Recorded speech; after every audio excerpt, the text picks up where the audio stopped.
নমস্কার, আমি সুচন্দ্রা। বিকাশ টক শোয়ে লাইভ শোয়ে আপনাদের সাথে কথা বলতে এসেছি। আজ আমাদের সঙ্গে যিনি রয়েছেন, উনি প্রাথমিক একটি বিদ্যালয়ে শিক্ষকতা করেন। উনার সঙ্গে আমরা আজকে থাকবো, আমরা কথা বলবো এবং জানবো প্রাথমিক স্তরের যে শিক্ষা পদ্ধতি পশ্চিমবঙ্গ সরকার স্বীকৃত যে সমস্ত স্কুলগুলিতে চলছে সেগুলির সম্পর্কে। সেগুলি নিয়েই আজকের আমাদের এই আলোচনায়। আমার সাথে আলোচনায় রয়েছেন হরিশচন্দ্র রায় মহাশয়। স্যারের থেকে আমরা শুনবো কিভাবে স্কুলে বাচ্চাদের উনি পড়ান, বিভিন্ন এলিমেন্টারি যে এডুকেশন, যে প্রাথমিক যে শিক্ষা, প্রত্যেকের যে শিক্ষার অধিকার, সেই বিষয় নিয়ে জানবো, শুনবো কিভাবে বাচ্চাকে পড়াতে হবে, লেখাতে হবে, শেখাতে হবে এবং একই সঙ্গে মনোযোগী হতে হবে। তবেই কিন্তু শিক্ষার যে লার্ন উইথ ফান, এই শব্দটা আমরা প্রত্যেকেই শুনেছি এবং পশ্চিমবঙ্গ সরকারও এই জিনিসটাতেই এখন গুরুত্ব দিয়েছেন। সেই কারণে আগেকার যে বই কনসেপ্ট ছিল তার থেকে সম্পূর্ণরূপে নতুন আঙ্গিকে পড়াশোনার যে বইগুলি প্রাথমিক স্তরে দেওয়া হচ্ছে সেগুলোকে চেঞ্জ করা হয়েছে এবং সেখানে শিক্ষক এবং শিক্ষার্থীর যে সম্পর্ক সেটাকে নতুন আঙ্গিকে দেখানো হচ্ছে। সে বিষয়ে আজকে আমাদের আলোচনা। আমরা আলোচনার মূল পর্বে চলে আসি। আমার পুরো পজিটিভ বার্তার এই প্ল্যাটফর্মের পক্ষ থেকে আপনাকে সাদর আমন্ত্রণ জানাই স্যার। নমস্কার। নমস্কার। স্যার, কতদিন যাবত আপনি শিক্ষকতার সঙ্গে যুক্ত আছেন? আমি 27 বছর ধরে 96 আমি জয়েন করেছি, তো 27 বছর ধরে আছি আর কি শিক্ষকতা জীবনে। তো 27 বছরে যেটা দেখলাম আর কি, মানুষের যেটা চিন্তা ভাবনা, সেই চিন্তা ভাবনাটা একটু রুচিশীল হয়েছে। রুচিশীল এটা মানে শুধু পয়সার উপরেই নয়, অর্থের উপরেই নয়, সবার যেন একটা মন মানসিকতা তৈরি হয়েছে, যেটা হচ্ছে আমার ছেলেকে একটু উঁচু স্তরে ভালো একটা তার হচ্ছে শিক্ষায় সে শিক্ষিত হবে, সুশিক্ষায় শিক্ষিত হবে, এই একটা মন মানসিকতা তৈরি হয়েছে, যেটা হচ্ছে প্রাথমিক স্কুলে যেন একটা একটা মানে কি একটা নেগলেজেবল একটা জায়গার চোখে একটা দেখছি আর কি। সেই কারণে এটা আমরা যখন স্কুলে যাই, আমরা তো মর্মাহত যে আমি যখন ওই স্কুলে 5 বছর চাকরি করছি, তাদের যেমন গার্ডিয়ান, তাদের যে একটা মন মানসিকতা এবং নেগোসিয়েশন, সেই নেগোসিয়েশনটা আমি লক্ষ্য করেছি। এবং তখন একটু আপনার হচ্ছে ছাত্র সংখ্যাও ভালো যেমন ছিল, এবং গার্জিয়ানদের হচ্ছে যে একটা যোগাযোগ ব্যবস্থা এবং মাস্টারমশাই এবং শিক্ষকদের কিভাবে এটা সম্মান, কিভাবে একটু আলোচনা এবং কিভাবে একটা বাচ্চাকে একটু মানে মানে ইমপ্রুভ করা যায়, সেই চিন্তা ভাবনাটা তাদের মধ্যে একটা জাগ্রত মনে হয়েছিল। কিন্তু তারপরে ধীরে ধীরে একটা যেন কোথায় যেন একটা ছেদ ঘটে যায় আর কি। সেটা আমরাও এটা হয়তো এটা মানে মর্মাহত হয়ে পড়ি যে এটা মানে কাঙ্ক্ষিত নয় আর কি। যেটা হচ্ছে মানে ছাত্র এবং শিক্ষকের সঙ্গে হচ্ছে গার্জিয়ান, এই একটা তার সম্পৃক্ত একটা চিন্তা ভাবনা থাকা দরকার আর কি। সেই জায়গাটার মধ্যে একটু ঘাটতি আছে এখানে হচ্ছে আর কি। এটা আমরা ভাবি আর কি। এখন অনেকে দেখা যাচ্ছে যে হয়তো দিন এনে দিন খায়, তাদেরও হচ্ছে চিন্তা ভাবনা হচ্ছে যে আমি টেকনো ইন্ডিয়া পড়াবো, আমি হয়তো সিবিএসসি বোর্ডে পড়াবো, আমি হয়তো হোলি চাইল্ডে পড়াবো, এই একটা একটা হাই লেভেলের একটা থিঙ্কিংটা চলে গেছে আর কি। এই জায়গাটার মধ্যে আমাদের ভাবনাটা এই যে কাজ করে চিন্তা না। ভাবনার পরিবর্তন, কোন জায়গা থেকে কি আপনি এটাকে আর্থসামাজিক পরিবর্তনের আওতায় আনেন? আর্থসামাজিকের থেকে এটা আমি বলবো না, কারণ হচ্ছে যে সবাই চায় আমার সন্তান যেন থাকে দুধে ভাতে। এই চিন্তা ভাবনাকে যদি আমরা সামনে রেখে চলি, এই আপ্তবাক্যটাকে যদি আমরা ভাবি, তাহলে পরে এখানে আর্থসামাজিকের উপরে এটা বোধহয় নির্ভর করে না, এটা বোধহয় আর্থসামাজিক বলে দায়ী করা যাবে না। তো আজকে আমার অভিজ্ঞতা বলছে যে আমিও চেয়েছিলাম যে জীবনে হয়তো আমার ছেলে আমার ঘরের ভাতকে সে চাকরি করবে, মানে ঘরের ভাতকে জীবিকা নির্বাহ করবে, তার হয়তো একটা যে লাইফ, সেই লাইফে তার বিলং করবে, এটা আমি কাঙ্ক্ষিত একটা জায়গায় ছিলাম। কিন্তু সেটা তো আমার ইচ্ছে, তো সেই ইচ্ছা নয়। সেই ইচ্ছাটা হয়তো তার ঈশ্বর বা গডের উপরে ছেড়ে দিতে হয়। সেটাকে তো ভাবনার জগতে আমাদের মানে আমাদের থাকে না আর কি। আমিও চেয়েছিলাম যে আমার স্বল্প সাধ্য সামর্থ্যের মধ্যে আমি হয়তো ছেলেকে আমি জেনারেল লাইনে বা তার হচ্ছে শিক্ষকতা জীবনে বা অন্য লাইনে বা ইয়েতে থাকবে। তো সেই জায়গাটার মতো আমার ইচ্ছায় তো সে ইচ্ছা নয়, সেখানে তার উপরেই ছেড়ে দিতে হয়। ঈশ্বর বলে একজন জিনিস আছে, সেটাকে মানে মান্যতা দিতে হয়। তো যাই হোক, সেই জায়গাটার মধ্যে আজকে আমার ভাবনাটাকে আসছে যে আমি শিক্ষকতা করি। আমিও চেয়েছিলাম যে আমার ছেলেও শিক্ষকতা করবে, কিন্তু সেই জায়গাটা হয়তো আজকে হয়তো ডিরেল হয়ে গেল, যে এটা আমি চিন্তা ভাবনাটাকে একটু একদমই তাই। আমাদের প্রত্যেকের মাথার উপর যিনি আছেন তিনি হয়তো সবকিছুই আগে থেকে ঠিক করে রেখেছেন যে কে কোথায় যাবে, কে হুম, কোথায় কি করবে। হুম, স্যার, এই যে স্কুলে পড়াচ্ছেন, স্কুলে পড়াতে গিয়ে অনেক সময় দেখা যায় যে যেহেতু প্রাথমিক স্তরে কিছু বাচ্চা এক্সেপশনালি ইন্টেলিজেন্ট, সেই তাকে আপনারা কিভাবে তৈরি করেন? বিষয়টা হচ্ছে যে দেখুন, মানে আমাদের চিন্তা ভাবনাটা হচ্ছে খুব, মানে যাতে করে আমরা এটাকে তাড়াতাড়ি পার হয়ে যাই, ক্লাসটাকে আমার ওভারকাম করে যাব। যে ছেলেটাকে পারছে, আমি অনেককে বলছি আর কি, আমিও মানে যখন আমি ইনস্টিটিউটের মানে যখন হেড, আমি অনেক টিচারকে বলছিলাম যে দেখুন, যারা হচ্ছে দুর্বল হুম সেই জায়গাটাকে আমরা একটু নার্চার করি। কারণ হচ্ছে যে সেটা হচ্ছে কি, আমার ট্রিটমেন্টটা হবে হচ্ছে রোগীকে নিয়ে। হুম যে মানে হয়তো কিছু একটু বুঝতে পারতেছে না বা বুঝতে অসুবিধা হচ্ছে, তাকে একটুখানি যদি করানো যায় তাহলে পরে মনে হয় গোটা হল, গোটা হাউস, গোটা ক্লাস সেটা সার্ভ হয়ে যাবে। কারণ হচ্ছে আজকে যে ছেলেটা বুঝতে পারতেছে না, যে ভালো তো যে ইন্টেলেকচুয়াল সে তো হয়ে যাচ্ছে, কিন্তু যে দুর্বল তাকে যদি আমি ওকে নিয়ে যদি আমি চলি, তাহলে পরে বাকি সব ক্লাসের যেটু যতটুকু শর্ট থাকতেছে সেই জায়গাটার মধ্যে আমাদের একটা পরিপূর্ণতাটা পেয়ে যাবে, এটা আমি বলি আর কি। সেটা হয়তো দেখা যাচ্ছে সেটা হয় না, কারণ হচ্ছে যে যে ছেলেটা ও আগে আগে খাতাটা নিয়ে আসতেছে, আগে আগে অঙ্কটা করে আনতেছে, তাহলে ঠিক আছে ঠিক আছে। আর যে ইনফিরিয়ার যে জায়গাটা যে বাচ্চাটা আসছে সে কিন্তু আর আসার সাহস পাচ্ছে না, খাতা নিয়ে আসতে পারে হুম আসবে না, হুম। হয়তো দুই চারজনের মধ্যে সেটা হয়ে গেল, মানে হচ্ছে আর যে মানে ব্যাকওয়ার্ড জায়গায় সে থেকে গেল, সে ব্যাকওয়ার্ড থেকেই গেল। এই হচ্ছে আমাদের এটা মানে মানে পদ্ধতিগতভাবে হয়তো আমাদের কিছু মানে কিছু একজন শিক্ষকের শিক্ষক হিসেবে আপনি পরামর্শ দেন যে উইক তাকে নিয়ে চিন্তা নিয়ে ভাবনা নিয়ে নিয়ে করতে, চিন্তা ভাবনা করা। এবং যে ইন্টেলিজেন্ট সে সে তো হয়েই যায়, ও আস্তে তো আস্তে ও তো কিন্তু কোথায়। স্যার কোথাও কোনো জায়গা থেকে যে গুড, তাকে যদি বেটার এনভায়রনমেন্টটা না দেওয়া যায় তাহলে সে কি কোনোভাবে পিছিয়ে পড়বে না? সেটা হচ্ছে কি দেখুন, কারণ হচ্ছে যে যদি আপনি গুডকে নিয়ে চলেন, হুম ব্যাডকে নিয়ে যদি না চলেন, তাহলে পরে আপনার হয়তো দেখা গেলো পার্সেন্টেজটা খুব একটা মানে যেটা হচ্ছে মেডিওকার স্টুডেন্টের ক্ষেত্রে সেটা কিন্তু এটা সম্ভব। হুম কিন্তু এমন হচ্ছে মানে জায়গাটা যে দাঁড়ায় আছে সে তাকে কিন্তু নেওয়া সম্ভব না। মেডিওকারকে নিয়ে যদি আপনি চলেন তাহলে পরে সে চলে যেতে পারবে, কিন্তু যারা হয়তো একটু ভালোভাবে মানে ইয়া নিতে পারে মেডিওকারের থেকে আরো ভালো, তাহলে পরে সেটা ইয়ে। কিন্তু যারা হচ্ছে পিছিয়ে পড়ে থাকলো তারা কিন্তু পিছনে পড়ে গেল, সেটা ড্রপ বক্স হয়ে যাবে। হুম। সেই ড্রপই সে যখন স্কুল হয়ে যাবে ছুট সেই হয়ে যাবে। তখন কিন্তু কমে যাবে, সেই শূন্য, তখন আর স্কুলমুখী হতে পারবে না।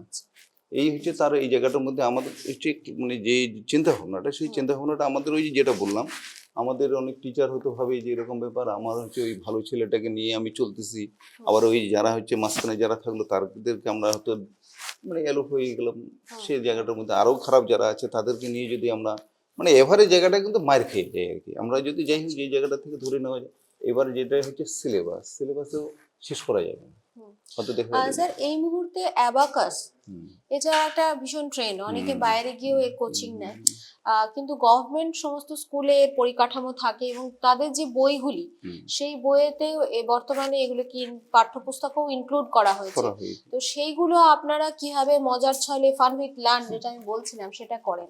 কারণ যারা সরকারি স্কুলে এই মুহূর্তে যারা পড়ে, বিশেষ করে আপনারা যেই সমস্ত জায়গাতে শিক্ষকতা করছেন, যে জায়গাতে, সেখানে মূলত প্রান্তিক এলাকার ছেলেমেয়েরাই পড়তে নিয়ে আসে। চলে তো সেখানে তাদের ধরুন একটা মিড ডে মিল, তারপরে তার পড়াশোনা, তার হয়তো বাড়িতে দেখা যাচ্ছে যে কেউ পড়ানোরও মানুষজন নেই, তাকে দেখানোর লোক নেই।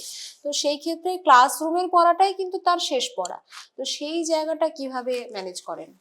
আমরা লার্নিং যে জায়গাটা জয়ফুল লার্নিং যদি বলা যায়, আমাদের সরকারি যে ব্যবস্থায় হোক সেটা চেষ্টা করছে এবং সেই চিন্তাভাবনার মধ্যে রাখছে, যেটা হচ্ছে আমাদের প্রতি 2 বছর অন্তর টিচিং লার্নিং ম্যাটেরিয়ালস ওরা দিয়ে থাকে। হুম আমাদের 13,000 টাকার মতো করে দেয়। তো সেই টিচিং লার্নিং ম্যাটেরিয়ালস যখন ব্যবহার করা হয়, তো সেই জায়গাটা থেকে দেখা যাচ্ছে যে যে আমরা বাজারে যে কিনছি আর কি হুম লার্নিং ম্যাটেরিয়ালসটা, সেই ম্যাটেরিয়ালসটা খুব ঠুনকো, হুম যেটা প্লাস্টিকের হতে পারে হুম বা হয়তো একটা খেলনার মানে এই জাতীয় জিনিস হতে পারে, তাদের হাতে দেওয়ার পরে যখন ওরা 2 দিন 4 দিন হ্যান্ডলিং করবে সেটা কিন্তু নষ্ট হয়ে যায়। হুম কিন্তু মানে আমাদের যে প্রথমে যে বলছিল যে আপনাদের শুধু কিনে এনে টিচিং লার্নিং দিতে হবে না, হুম কোথায় একটা গাছ নিয়ে এসে তুলে নিয়ে এসে তাদেরকে মানে ইয়ে করা, তো সেই জায়গাটার মধ্যে আমাদের হয়তো মানে সম্ভব হয় না একটা গাছ তুলে নিয়ে এসে কোনটা কাণ্ড, কোনটা শিকড়, কোনটা পাতা, এটাকে আমরা করি না। হয়তো দেখা গেল activity based learning. Activities of learning, তো সেই জায়গাটার মধ্যে একটু ঘাটতি থেকে যায়। তো সেটা হয়তো আমাদের মানে সরকারি যে বিধি ব্যবস্থাও আমাদেরকে সেটা সহায়তা করার জন্য তারাও এগিয়ে এসছে এবং তারা অর্থ সাহায্যও করছে। কিন্তু সেটা আমরা যখন বাজারে কিনতে যাই আর কি, দ্রব্য হিসেবে যখন মানে হয়, তখন সেটা লার্নিং মেটেরিয়ালস হিসেবে সেটা আর থাকে না আর কি। কি হচ্ছে এবার এটাও আছে, মানে এটারও একটা আউটপুট আছে, সেটা হচ্ছে যেটা ওরা এই যে স্কুলে যে আসার যেটা প্রবণতা, সেটা কিন্তু হয়তো দেখা যাচ্ছে যে আমি ওই জায়গাটা যাচ্ছি, একটা বাচ্চাকে আজকে তো কিছু বলা যাচ্ছে না, সে হয়তো দেখা যাচ্ছে মানে এটা খেলাধুলার মাধ্যমে আসতেছে। তারপরে হচ্ছে আরেকটা জায়গায় আসতেছে, সেটা হচ্ছে যে আমি হচ্ছে দুপুরবেলা সে এটা যে মিড ডে মিলটা পাবো। এবং যারা হচ্ছে মানে আমরা তো এমন কিছু মানে যে পরিবেশ নিয়ে আমরা চলি, সেই পরিবেশের উপরেই মিড ডে মিলটা অনেকটা আমাদের কাছে একটা উপযোগী হয়ে থাকে, দাঁড়ায় আর কি। সেই জায়গাটার মধ্যে আমাদের মিড ডে মিলটা একটা ফ্যাক্টর, যেটা হচ্ছে যে আজকে হয়তো যে সাপ্তাহিক 2 দিনে আমাদের ডিমও দেওয়া হয়, ডাল সবজি হয়তো খাওয়া হয়, তারা হয়তো অনেকটাই হয়তো পরিপুষ্ট হয়ে যায় আর কি। সেটা আমাদের হয়তো লক্ষ্য করার বিষয় আছে যে মিড ডে মিলটা হয়তো না থাকলে পরে হয়তো যারা হয়তো মিড ডে মিলের জন্য আবার কিছু আছে যে একটা মিড ডে মিলটাকে ওরা করেন। আবার অনেকে দেখা গেলো যে আজকে কয়জন মানে হাত তুল, কয়জন ভাত খাবি, অনেকে মনে করে যে স্যার আমাদের হচ্ছে খাবো না। যারা খাচ্ছে না তারা হয়তো একটু ভালো মানে পরিবেশ থেকে তারা আসছে এবং তাদের পড়াশোনা করার যেটা ইচ্ছা আছে। অনেকে তো যারা পড়ার তো পড়তেই পারে, কিন্তু আমি এটা অনেকের বলছি যে এই কারণ হচ্ছে আমাদের ওখানে মানে 2টা হচ্ছে প্রাইভেট স্কুল হয়েছে। আমি বলছিলাম যে সরকারি স্কুলটা বাদ দিয়ে আমার স্কুলে এক ম্যাডাম আপার প্রাইমারিতে চলে গেল, 4 বছর হচ্ছে করেছিল, 4 বছরের পরে চলে গেল। তো সেই জায়গাটার থেকে আমাদের যে টিচাররা আছে, যারা হচ্ছে কোয়ালিটি আছে, তাদের তো যথেষ্ট একটা অভিজ্ঞতা সম্পন্ন, যারা হচ্ছে শিক্ষিত মানুষ হিসেবে মানে ওই ইয়েতে আছে। আবার সেটাও কি আবার একটা মেন্টালিও থাকতে হবে। এই যে দেখুন স্যার, অ্যাক্টিভিটি বেসড লার্নিং, এই অ্যাক্টিভিটি বেসড লার্নিং এ এবং এখন দেখা যাচ্ছে যে অনেকে খুব ভালোবাসা দিয়েই এই প্রাইমারি স্তরে শিক্ষকতা করতে যায়, সেই ক্ষেত্রে একটা গুণগত মান পড়াশোনার সেটাও কিন্তু বৃদ্ধি পেয়েছে। সেই বিষয়টা নিয়ে যদি কিছু বলেন। আমি একটা মূল্যায়নে এবং গার্জিয়ানকেও একটা মিটিংয়ে বলেছিলাম, আমাদের খুব একটা গার্জিয়ান মিটিং তো করতে হয় প্রতি মাসে। তো আমি তাদেরকে বলছিলাম যে স্পেসিফিক্যালি আমার যারা হচ্ছে আগের যারা প্রাক্তন ছাত্র ছিল, তারা এখন রেলের ডিপার্টমেন্টে চাকরি করছে, পুলিশে চাকরি করছে, একজন হচ্ছে আপনার মানে এসআই আছে, এবং হচ্ছে যে অনেকে হচ্ছে পুলিশ ডিপার্টমেন্টে তো অনেকে আছে, মাস্টারও আছে, শিক্ষকতাও করছে, এবং এমএ পাস করে বিএ পাস করে তারা প্রাইভেটও পড়াচ্ছে আর কি, এবং এইভাবে জীবন করছে। তো আমি ওই মিটিংয়ে আমি একটা মানে বলছিলাম যে আচ্ছা ধরুন এই স্কুলগুলোর বয়স হচ্ছে 15, 17 বছর, 18 বছর, এবং যখন আমার আজকে নিয়ে চাকরি 27 বছর, সেই 27 বছরের চাকরি জীবনে যাদেরকে আমি পেয়েছি এবং যারা এইখানকার পড়াশোনা করে, তখন কিন্তু মিড ডে মিলটা তখন শুরু হয়নি। মিড ডে মিলটা আমার হচ্ছে চাকরি জয়েন করার 2-3 বছর পরে হয়েছে। আমি বলেছিলাম যে দেখুন আজকে যে আপনারা এই সরকারি স্কুলে এত যত্ন করে পড়াচ্ছেন এবং আপনারা বাবা মারা এত যত্নশীল হচ্ছেন, কিন্তু এর থেকে আপনারা কি ব্যাক পাচ্ছেন? এবং তারা কি কোনো জায়গায় চাকরি হয়েছে? এবং যারা পড়েছে আপনার নাম ধরে আমি বলতে পারি, কিন্তু বলা যাবে না যে বেসরকারি স্কুলে পড়াশোনা করলো, যে মা বাবা একদম উঠে পড়ে লাগলো যে বাচ্চাটার পিছনে, সেই তখনকার দিনের বাচ্চাদের প্রাইমারি স্কুলে পড়াশোনা করাচ্ছে মানে হচ্ছে তার যাচ্ছে, খাচ্ছে, ঘুরছে, খেলাধুলা করছে, এই পর্যন্ত। কিন্তু আজকে আপনারা যে মানে বেসরকারি স্কুলে পড়াশোনা করায়, তো কতটা কি আপনারা উপভোগ করতে পারলেন? আপনি বলুন যে অমুকে পড়ানো হয়েছিল, তার ছেলেটাকে কি করছে, তার অমুকের ছেলেটাকে আমি তুলনামূলকভাবে বলেছিলাম যে দেখুন সে প্রাইমারি স্কুলে পড়াশোনা করে ও হচ্ছে মানে আপনার হচ্ছে আপনার ইয়েতে অটো আপনার লোকো পাইলট হয়েছে, তা অমুকের ছেলেটা হচ্ছে আপনার হচ্ছে মানে আপনার এসআইতে করেছে পুলিশ ডিপার্টমেন্টে, অমুকের ছেলে মানে প্রাইমারি স্কুলে চাকরি করছে। তো সেই জায়গাটা থেকে অমুকের ছেলে যখন সে প্রাইমারি স্কুলে পড়ে এত কিছু করলো তখনকার দিনে, আর আজকের দিনে এই বেসরকারি স্কুলে পড়াশোনা করার পরে আপনার ছেলে মেয়ে কতটা প্রতিষ্ঠিত হলো, আপনারা কেন প্রাইমারি স্কুলে পড়াচ্ছেন না? কেন আজকে এই প্রাইমারি মানে পড়ার থেকে আপনারা বিমুখ হয়ে যাচ্ছেন? তো সেই জায়গাটার মধ্যে ওরা তো কিছু বলতে পারে না, এখন তবুও আর কি সেই জায়গাটার মধ্যে ওদের একটা সায় দেয় না, ওরা ওই জায়গাটার মধ্যে স্যার সেই ক্ষেত্রে ধরুন মোবিলাইজ করার যে ব্যাপারটা থেকে যায়, সেটা আপনারা কিভাবে করেন যে সরকারি স্কুলে পড়ানোর জন্য যে মোবিলাইজেশন আমাদেরকে করতে হবে? মোটিভেট আপনার হচ্ছে আমাদের প্যারা টিচারকে নিয়ে করা হয়েছে। প্যারা টিচারকে বলেছি যে মাসে 2 দিন অন্তত পক্ষে অন্তত যে ফিল্ড সার্ভে করা, যারা হয়তো পড়াশোনা ছেড়ে দিয়েছে, ড্রপ হয়েছে, হুম, এবং তাদেরকে একটা রেকর্ড তুলে নিয়ে আসা, এবং যারা 7 দিনের থেকে 10 দিনের মধ্যে যারা স্কুলে আসবে না হুম, তারও একটা রিপোর্ট তৈরি করার জন্য, এবং প্রতি মাসে আমাদের সেই রিপোর্টটার উপরে ওদের একটা রিটার্ন করতে হয়। তো রিটার্নে সেই ইনস্টিটিউট অফ হেডের ইয়েতে থাকতে হয়, তো সেটাই আমরা রিপোর্টটা প্রতি মাসে পাঠিয়ে দিই। আমাদের সঙ্গে ছিলেন প্রাথমিক শিক্ষক হরিশ্চন্দ্র রায় মহাশয়।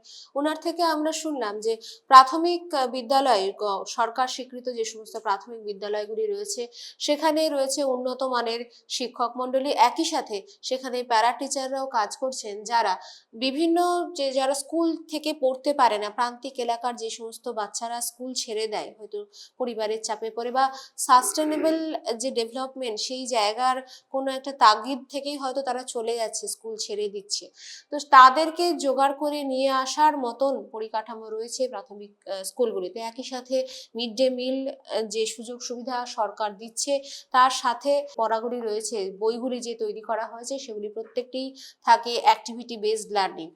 শিক্ষক শিক্ষিকারা সেখানে পুরোপুরি প্রায়োরিটি দিয়ে সেই সমস্ত বিষয়গুলিকে পড়ান এবং মজার ছলে সেখানে পড়ায়। সেখানে এই মুহূর্তে রয়েছে বিভিন্ন উন্নত মানের পরিকাঠামো, যার মধ্য দিয়ে শিক্ষক শিক্ষিকারা পড়াবেন এবং ভালো মানুষ উনি গড়ে তুলতে পারবেন, যেটা ওনার কথার মধ্যে দিয়ে উঠে এলো যে প্রত্যেকেই দেখা যাচ্ছে যারা আগেকার সময় যখন সেইভাবে নামি দামি প্রাইভেট স্কুলগুলি ছিল না, তখন সরকার স্বীকৃত প্রাথমিক বিদ্যালয়গুলিতেই যারা পড়েছে তারা কিন্তু আজকের দিনে বিভিন্ন বড় বড় ক্ষেত্রে সুপ্রতিষ্ঠিত এবং স্বনাম স্বীকৃত। তো যারা গার্জেন রয়েছেন যে এরকম কোনো বাধ্যবাধকতা বা কিছু থাম রুল নেই যার মধ্য দিয়ে আপনাকে ডিসিশন নিতেই হবে যে আমার সাধ্যের বাইরে গিয়েও আমার সন্তানকে একটি নামি দামি ইংরাজি মাধ্যম স্কুলে পড়াতে হবে, আপনারা সরকারি স্কুলে দেখুন, সুযোগ সুবিধাগুলি নিন এবং সেখানে যে ধরনের শিক্ষক শিক্ষিকারা চাকরি করে তাদেরকে দিয়ে নিজের সন্তানকে গড়ে তুলুন। সেই বার্তাই আমরা হরিশবাবুর কাছ থেকে পেলাম এবং প্রত্যেকে কাছে আমাদের একান্ত অনুরোধ যে আপনারা বিষয়গুলি সম্পর্কে জানুন, অবগত হন এবং অন্যকে জানতে সাহায্য করুন। আজকের এই বিকাশ টক শো আমরা এখানেই শেষ করছি। ভালো থাকবেন। নমস্কার।